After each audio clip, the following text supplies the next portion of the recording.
જય દ્વારકાધીશ બધાને. તો આપણે જવાનું છે અનસુયા આશ્રમમાં જે ચિત્રકૂટમાં આવેલો છે. ત્યાં ભગવાન બ્રહ્મા વિષ્ણુ મહેશને એ જે આશ્રમમાં જ્યારે ભિક્ષા લેવા ગયા ત્યારે તેને બાળક બનાવી દીધા. એ આશ્રમની આપણે મુલાકાત લેવાની છે આજે. તો વિડીયો જોતા રહીજો, તમને આખા આશ્રમના દર્શન કરાવી. તો બસ પાર્કિંગમાં મૂકી દીધી છે. જાય છે અનસુયા આશ્રમમાં. આ છે અનસુયા આશ્રમ. અને આ અનસુયા માતાના આશ્રમમાં જ્યારે ભગવાન બ્રહ્મા વિષ્ણુ અને મહેશ જ્યારે ભિક્ષા લેવા આવ્યા ત્યારે તેને બાળક બની દીધા હતા. તે આશ્રમની આપણે મુલાકાત લેવાની છે અને આશ્રમમાં ખૂબ મજા આવશે. અને હું આશ્રમમાં પહેલી વાર જાઉં છું, કારણ કે હું અહીં પહેલી વાર આવ્યો છું. અને આશ્રમ તો જે આગળ છે આપણે અહીંથી હાલીને જવાનું છે. તો આશ્રમ જે આગળ છે તો આપણે હાલીને જવાનું છે. રસ્તો ઘણો બધો લાંબો છે અને પહાડ પણ આવે છે મોટા મોટા. જો પહાડ છે મોટો અને તેની બાજુમાં એટલે નીચે મોટો આશ્રમ છે અનસુયા માતાનો. તો ફાઇનલી આપણે આશ્રમે પહોંચી ગયા છીએ. અને આ છે અનસુયા આશ્રમ, જે બહારનો દરવાજો છે. અને ત્યાં જો આવી રીતના મંદિરની સામે છે તળાવ અને નદી છે. અને અહીંયા છે કૃષ્ણ ભગવાનનો રથ. અને તો આ છે અનસુયા આશ્રમ.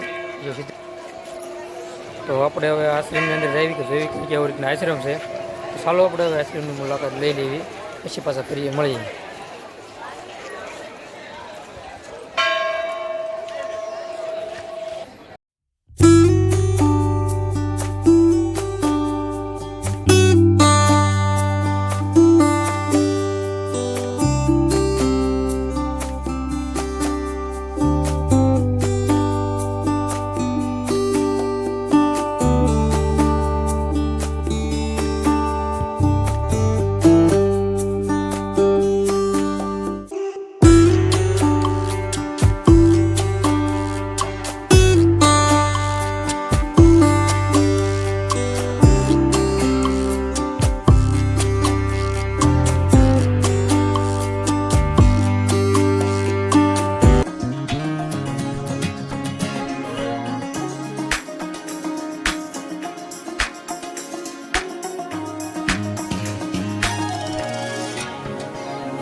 અને અહીંયા ભગવાનના 24 અવતાર છે. જે પહેલો અવતાર છે શ્રી કલ્કી અવતાર, અને તેની આગળ આવે છે શ્રી સતકાદીન અવતાર.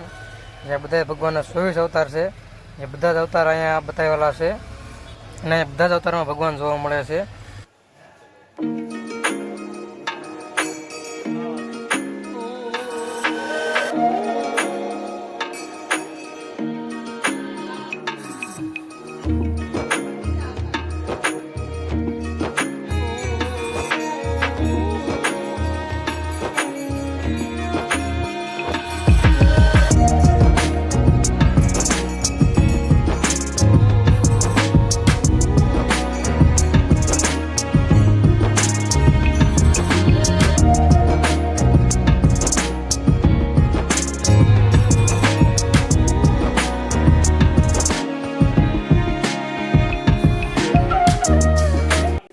સતી અનુસૂયાના આશ્રમમાં દર્શન કરી લીધા છે અને જેટલા દર્શન થયા છે એટલે મેં બતાવ્યા છે, કારણ કે ત્યાં ગમે ત્યાં ફોટો કે વિડીયો શૂટિંગ કરવાની મનાઈ હતી તો પણ દર્શન કરાયા છે માન કરીને. એટલા માટે તો આજે જે આશ્રમ તમે જોયો તે અનુસૂયાનો આશ્રમ હતો અને તેનો વિડીયો આપણે પૂરો કરી દેવી એ નવા વિડીયોમાં. જય માતાજી.